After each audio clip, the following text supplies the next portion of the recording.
Atos, capítulo 18. De Atenas, Paulo foi para Corinto. Ali conheceu Áquila, judeu nascido no Ponto, e sua esposa Priscila.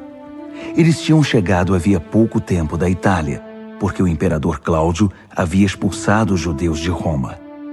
Paulo ficou com eles e trabalharam juntos na fabricação de tendas. Todos os sábados ele estava na sinagoga, procurando convencer judeus e gregos a respeito de Jesus. Quando Silas e Timóteo chegaram da Macedônia, Paulo teve condições de dedicar tempo integral à pregação e ao ensino, com o objetivo de persuadir os judeus de que Jesus era de fato o Messias de Deus. Mas não obteve muito êxito. Eles entravam em discórdia e o contradiziam o tempo todo. Muito aborrecido, Paulo por fim se cansou deles e desistiu. Façam como quiserem. Vocês fizeram a cama, então deitem nela. De agora em diante vou dedicar meu tempo às outras nações. Depois disso, ele foi morar na casa de Tício Justo, homem consagrado a Deus, vizinho da sinagoga. Mas os esforços de Paulo com os judeus não foram de todo em vão, porque Crispo, chefe da sinagoga, passou a crer no Senhor. Toda a sua família creu com ele. Ao ouvir Paulo, muitos coríntios creram e foram batizados. Certa noite, o Senhor falou a Paulo num sonho. Fique firme. Não permita que ninguém o intimide ou silencie. Não importa o que aconteça, estou com você e ninguém poderá feri-lo. Você não imagina quantas pessoas tenho nesta cidade. Era tudo de que ele precisava ouvir. Morou ali 1 ano e meio, ensinando a palavra de Deus com fidelidade aos coríntios. Mas quando Gálio se tornou governador da província da Acaia, os judeus instigaram uma campanha contra Paulo. Levaram-no ao tribunal e o acusaram. Este homem está levando o povo a realizar cultos ilegais.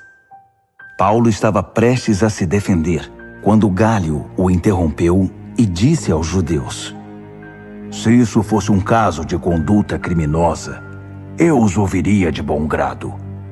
Mas isso está me parecendo mais uma rixa entre judeus, uma disputa interminável sobre questões religiosas. Cuidem disso vocês mesmos. Não perderei tempo com um assunto desses. Em seguida, mandou que desocupassem a sala de audiências. A multidão na rua agrediu Sóstenes, o novo chefe da sinagoga, diante do tribunal. Gálio não moveu um dedo. Foi um descaso total. Depois de ficar mais um pouco em Corinto, chegou a hora de Paulo se despedir dos amigos e navegar para a Síria. Priscila e Áquila estavam com ele. Antes de embarcar na cidade portuária de Cencreia, Paulo rapou a cabeça como parte de um voto que tinha feito. Eles aportaram em Éfeso. Priscila e Áquila desembarcaram e ficaram ali. Paulo deixou o navio apenas para pregar aos judeus na sinagoga.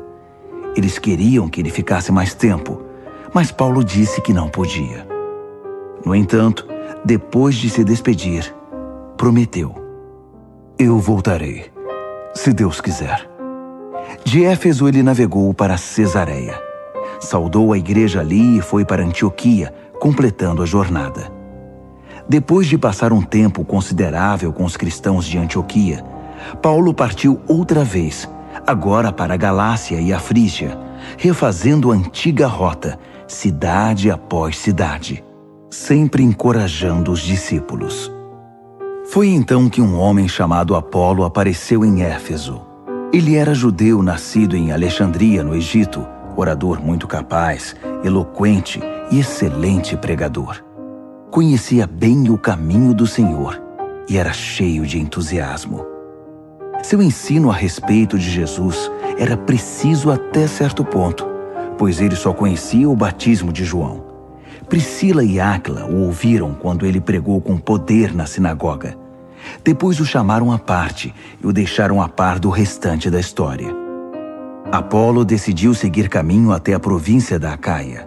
Os amigos de Éfeso deram sua bênção e escreveram uma carta de recomendação, na qual pediam que ele fosse recebido de braços abertos.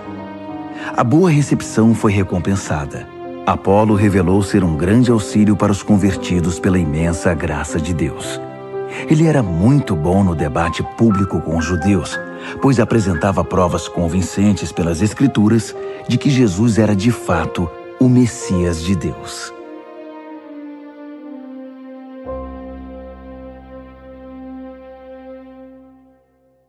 Atos, capítulo 19.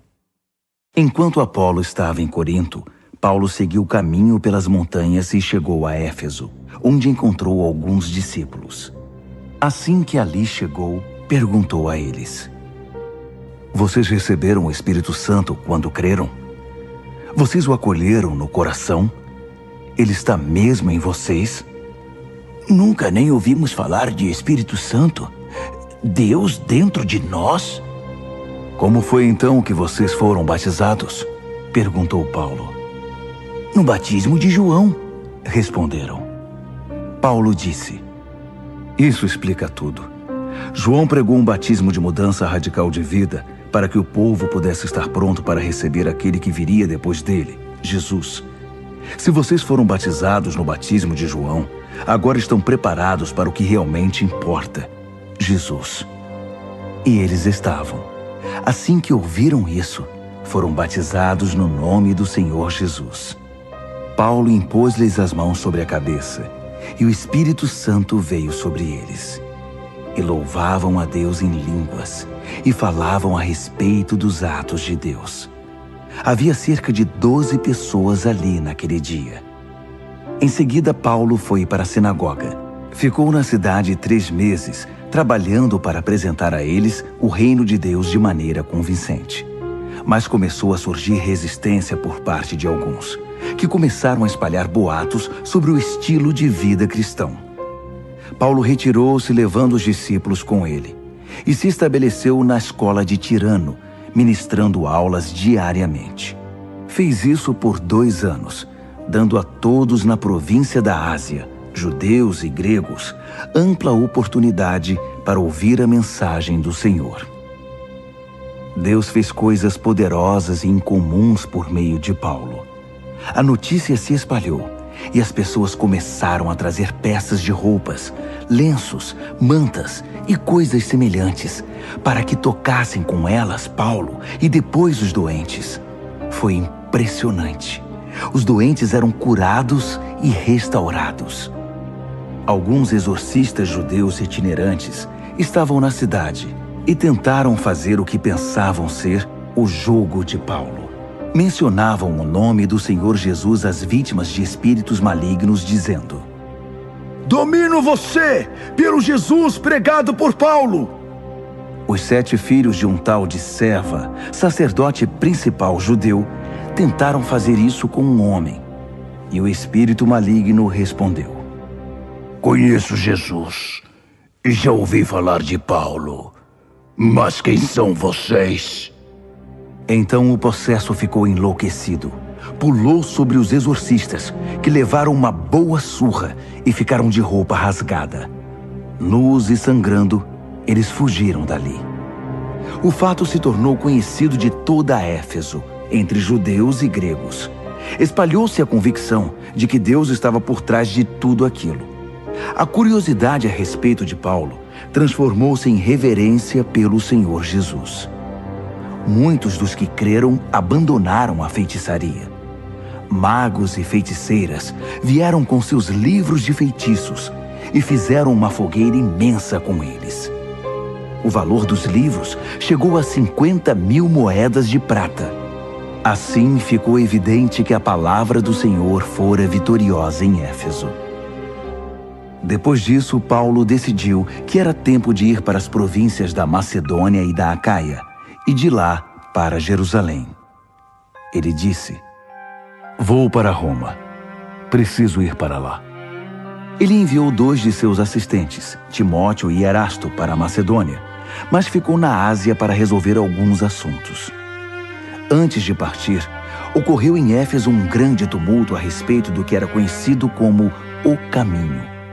Certo ourives, Demétrio, chefiava um negócio de manufatura de relicários da deusa Ártemis e empregava muitos artesãos. Ele reuniu seus empregados e outros que lhe prestavam serviços e disse: Homens, vocês sabem que temos um bom negócio aqui e já viram como Paulo se intromete no que fazemos para nos desacreditar, afirmando que não existem deuses feitos por mãos humanas. Muita gente o apoia, não apenas aqui em Éfeso, mas por toda a província da Ásia. Não apenas nosso negócio corre o risco de ir à falência, mas o templo da nossa famosa deusa Ártemis acabará em escombros quando sua reputação gloriosa se for. Não se trata de um assunto local, o mundo inteiro adora nossa Ártemis. A multidão perdeu a cabeça. Correram à rua gritando: Grande Ártemis dos Efésios! Grande Ártemis dos Efésios! Eles puseram a cidade inteira em polvorosa. Correram ao estádio e agarraram 2 dos companheiros de Paulo, os macedônios Gaio e Aristarco. Paulo queria ir também, mas os discípulos não deixaram. Alguns líderes religiosos de destaque da cidade, simpáticos a Paulo, concordaram. Não se aproxime daquela multidão de jeito nenhum. Alguns deles gritavam uma coisa, outros gritavam outra. Muitos nem tinham ideia do que estava acontecendo ou por que estavam ali. Enquanto os judeus empurraram Alexandre para que ficasse à frente do povo e assumisse o controle, diferentes facções reivindicavam sua liderança. Ele o repreendeu e os fez calar, gesticulando energicamente. Mas no momento em que Alexandre abriu a boca, perceberam que ele era judeu e gritaram: Grande Ártemis dos Efésios! Grande Ártemis dos Efésios! E gritaram por 2 horas. Finalmente o escrivão da cidade fez a multidão se aquietar e disse: Caros compatriotas, será que alguém em algum lugar não sabe que nossa querida cidade de Éfeso é a protetora da gloriosa Ártemis e da sua imagem sagrada de pedra que caiu do céu? Considerando que isso não pode ser negado, é melhor que cada um de vocês vá cuidar da sua vida. Tal conduta é indigna de Ártemis. Os homens que vocês trouxeram aqui não fizeram nada para prejudicar nosso templo nem nossa deusa. Se Demétrio e sua associação de artesãos têm alguma queixa, poderão apresentá-la no tribunal e fazer as acusações que quiserem. Se alguma coisa mais os está incomodando, reclamem nas reuniões regulares da administração da cidade, deixando a questão a cargo dela. Não há desculpa para o que aconteceu hoje, pois pusemos a cidade em risco. Lembrem-se de que Roma não vê agitadores com bons olhos. Com isso, o povo se dispersou.